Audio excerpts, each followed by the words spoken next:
नमस्कार, खबरें फटाफट देख रहे हैं आप, जहां कम समय में ज्यादा खबरें लेकर आता है दर्श न्यूज। मैं प्रीति दयाल। तो चलिए बिना देर किए सीधे करते हैं प्रमुख खबरों की शुरुआत।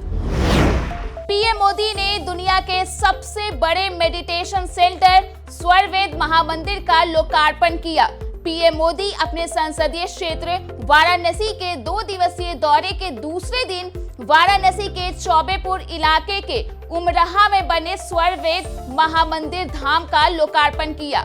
वहिंगम योग संस्थान के प्रणेता संत सदाफल महाराज के विश्व के दर्जनों देशों में सैकड़ों आश्रम है।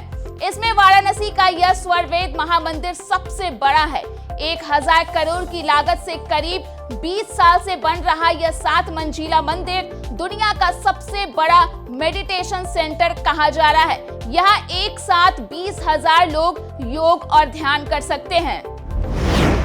ASI आज वाराणसी के ज्ञानवापी मस्जिद पर सर्वे रिपोर्ट कोर्ट को सौंप सकती है। इससे पहले ASI कोर्ट से 4 बार एक्स्ट्रा समय ले चुकी है। कोर्ट में रिपोर्ट दाखिल करने के लिए 18 दिसंबर की तारीख दी गई थी। Most wanted underworld don Dawood Ibrahim को लेकर सोशल मीडिया पर चर्चाएं तेज है। दावा किया जा रहा है कि दाऊद को कराची में जहर दिया गया है। इसके बाद उसे अस्पताल में भर्ती कराया गया है, जहां उसकी हालत गंभीर बताई जा रही है। हालांकि इसको लेकर अभी तक कोई पुष्टि जानकारी सामने नहीं आई है। बढ़ते अगली खबर की ओर, जहां कल दिल्ली में इंडिया गठबंधन की चौथी और महत्वपूर्ण बैठक होने वाली है। माना जा रहा है कि सीट शेयरिंग और एक सीट एक कैंडिडेट के फॉर्मूले पर मोहर लगाने के लिए बैठक में मंथन होगा। राहुल गांधी, नीतीश कुमार समेत घटक दलों के बड़े नेता इसमें शामिल होंगे।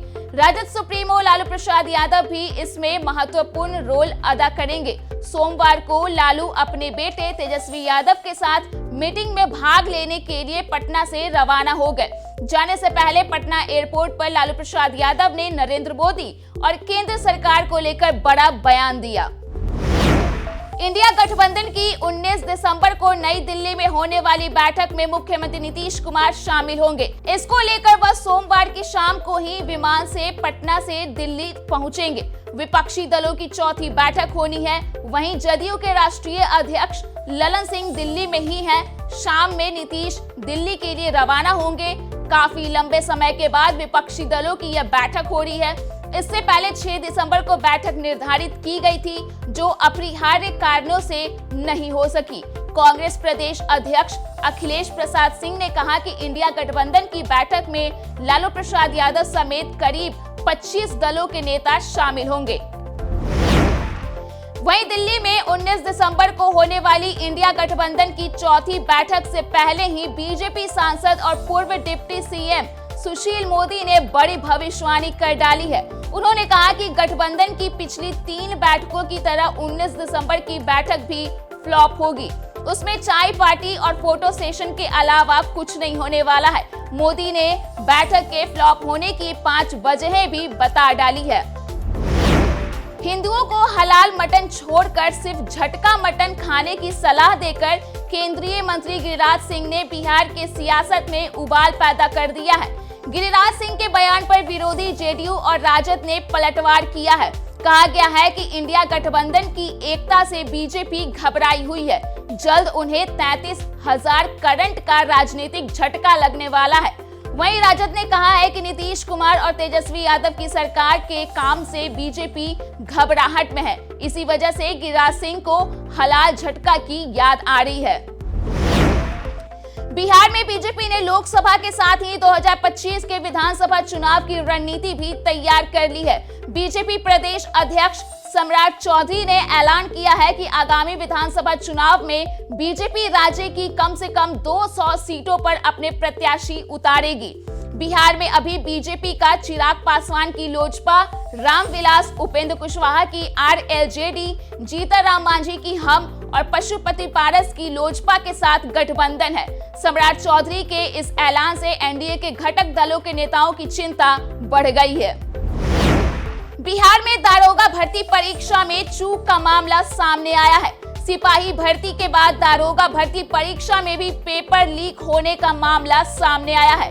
इस मामले में मधुबनी में एक महिला परीक्षार्थी और उनके पति को हिरासत में लिया गया है और उनसे पूछताछ की जा रही है। आरोप है कि महिला अभ्यर्थी परीक्षा के दौरान ही मोबाइल के जरिए प्रश्न पत्र अपने पति के व्हाट्सएप पर भेजी थी और फिर पति द्वारा उसका जवाब अंदर भेजा गया। इसकी जानकारी मिलते ही हड़कंप मच गया और महिला अभ्यर्थी के साथ ही उसके पति को भी गिरफ्तार कर लिया गया है। अब खबर झारखंड से। झारखंड विधानसभा के शीतकालीन सत्र का आज दूसरा दिन है। इस दौरान राजनीतिक पार्टियां एक दूसरे को जमकर घेरती नजर आई। कार्यवाही शुरू होते ही भाजपा की तरफ से राज्यसभा सदस्य धीरज साहू के आवाज से भारी नकदी बरामदगी का मामला उठाया गया। ईडी के समन को लेकर भी विधायकों ने खूब नारेबाजी की। कार्यवाही मंगलवार तक के लिए स्थगित कर दी गई। झारखंड के गढ़वा जिले के रंका थाना क्षेत्र के ढेंगुरा गांव के जंगल में नक्सलियों के होने की सूचना पर रंका थाना प्रभारी अपने दल बल के साथ ढेंगुरा जंगल पहुंचे। वहां पर पुलिस और नक्सली के बीच मुठभेड़ शुरू हो गई। नक्सलियों की गोली से रंका थाना प्रभारी घायल हो गए हैं। उनका रिम्स रांची में इलाज चल रहा है। अब खबर खेल जगत की। भारतीय टीम के कप्तान रोहित शर्मा को लेकर इंडियन प्रीमियर लीग में तूफान और भी विकराल रूप लेने वाला है। संभव है कि वह आईपीएल की इतिहास की सबसे बड़ी घटना साबित हो। यह तूफान आईपीएल 2024 ऑक्शन से ठीक एक दिन बाद भी उठ सकता है। नीलामी 19 दिसंबर को दुबई में होगी और इसके अगले दिन यानी कि 20 दिसंबर से आईपीएल ट्रेड विंडो फिर से खुलेगी और फरवरी 2024 में बंद होगी। सभी 10 टीमों के पास आगामी 17वें सीजन के लिए अपनी टीम को मजबूत करने का यह आखिरी मौका होगा। अब खबर मौसम के मिजाज की। बिहार में कनकनी के साथ ठंड भी बढ़ रही है। पटना बेगूसराय की हवा सबसे खराब होती जा रही है।